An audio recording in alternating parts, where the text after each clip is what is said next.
El día de la Navidad, en la misa de la medianoche, escuchamos el Evangelio de San Lucas, que nos habla de los acontecimientos de la Navidad, del viaje de María y de José desde Nazaret hasta Belén, movidos por el censo del emperador, del no haber tenido sitio en el lugar de los huéspedes, del nacimiento de Jesús en una morada de animales, en una pesebrera, de la visita de los pastores. Esos acontecimientos los rememoramos siempre en el pesebre y no los sabemos de memoria. Sin embargo, en la misa del día, que se celebra el día 25 de diciembre, ya no leemos el Evangelio de San Lucas, sino que leemos el capítulo primero, los versículos 1 a 18, del Evangelio de San Juan. Este pasaje, como introduce el Evangelio, es conocido como el prólogo de San Juan. Allí no encontramos al inicio del Evangelio una historia realística en la que se nos diga paso a paso cómo ocurrió el nacimiento de Jesús, sino que todo esto que nosotros no sabemos y que celebramos en Navidad se resume en una única frase. La frase está en el versículo 14. La palabra se hizo carne y habitó entre nosotros.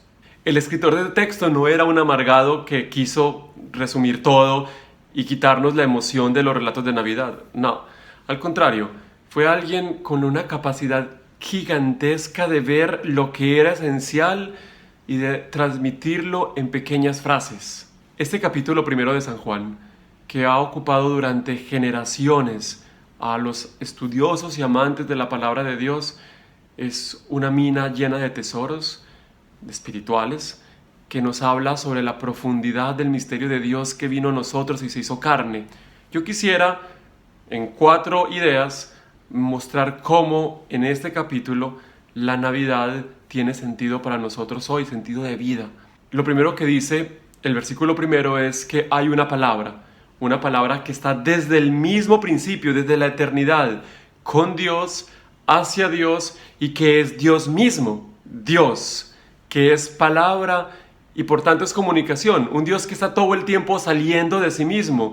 La palabra es la forma como nosotros salimos de nosotros, nos comunicamos, nos damos a los demás. Entonces hablar de Navidad es necesariamente hablar de un diálogo que se establece con Dios, Él que se vuelve palabra para mí, palabra cercana, palabra que yo puedo escuchar si quiero, y una invitación que respondo yo. 2.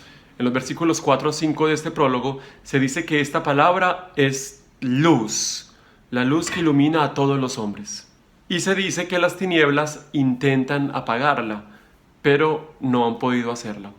En griego, el texto en el que fue escrito el prólogo, se utiliza la palabra catalambano, es un verbo que puede significar vencer, es decir, las tinieblas han intentado vencer la luz, pero no han podido. O significa también aferrar, agarrar, atrapar, como cuando se atrapa un pájaro. Es decir, las tinieblas, su objetivo principal es encerrar en sí mismas, hacer que la luz deje de brillar, atrapar la luz, pero no han podido. La Navidad entonces es una fiesta que celebra la victoria de la luz. No en balde nosotros llenamos de luces nuestras casas, nuestras calles, hablamos de alumbrados. No en vano se escogió el 24 o 25 de diciembre para celebrar Navidad. Tal vez los que vivimos en países centrales del mundo como Colombia no nos damos cuenta de esto, pero una persona que vive en los países nórdicos donde se inició la fiesta de la Navidad siente que los días de diciembre, que son días invernales, el sol como que muriera, porque cada día que pasa, sobre todo a partir de la mitad de diciembre, los días son cada vez más cortos, amanece más tarde, el sol casi no brilla y anochece muy muy temprano, hasta el 21 de diciembre, cuando es el día más corto del año, y a partir del 24-25 los días empiezan a prolongarse, de tal manera que se celebraba que el sol vencía, el sol vencedor, el sol invicto. Por eso se celebra la fiesta de la Navidad justo en este día, para recordar que Jesús es una luz que no puede ser vencida. Valdría la pena recordar esto en los momentos en los que vivimos de dificultad.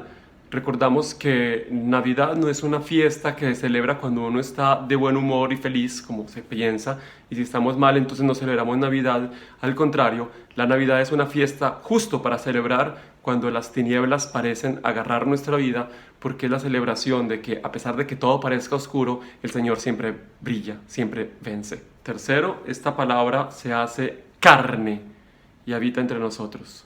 Es decir, toma nuestra fragilidad, nuestra humanidad, lo que somos, nuestra naturaleza débil.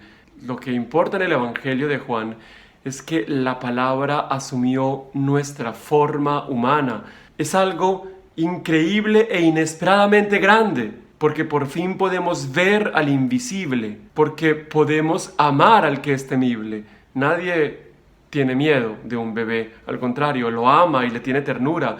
Y Dios empieza a inspirar amor y ternura entre nosotros. Y finalmente nos quedamos admirados porque mientras el hombre ha buscado por todos sus medios en convertirse en un Dios, en engrandecerse a sí mismo, Dios decide hacerse hombre, empequeñecerse, tomar nuestra fragilidad.